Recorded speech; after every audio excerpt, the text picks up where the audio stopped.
John Madej has worked in the syringe factory for 25 years.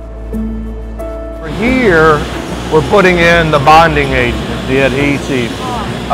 It's basically a UV cure glue. It's a company he says he's proud to work for.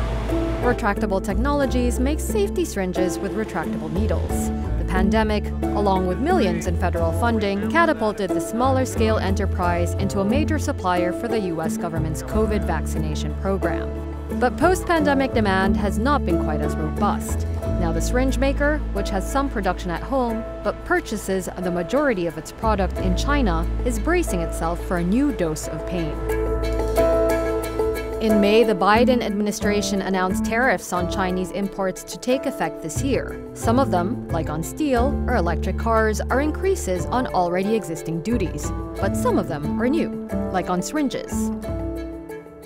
Ahead of the election, presidential rivals Donald Trump and Kamala Harris appear to have little in common. Yet the continuation of Trump-era tariffs and the introduction of new ones in the Biden-Harris administration could be a sign that whoever occupies the White House next is likely to continue to wield them.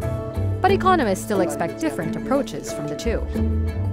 Trump is talking about anywhere from 10 to 20% tariffs universal on all products that are coming into the United States. I haven't seen anything on the Harris side in terms of universal tariffs on all products. The tariffs that are being discussed tend to be much more oriented toward China and much more of the nature of focusing on certain products that are seen to be heavily subsidized so that they're creating that unfair competition.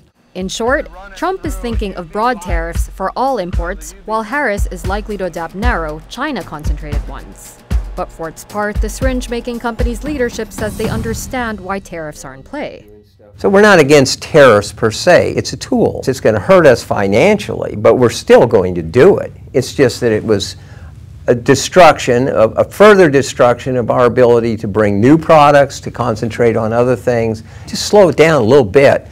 It could do exactly what they want. Create competition, create jobs, and give America its independence on syringes, and every country should have independence on their healthcare needs, because you never know when your borders are going to get into a situation where you can't get stuff.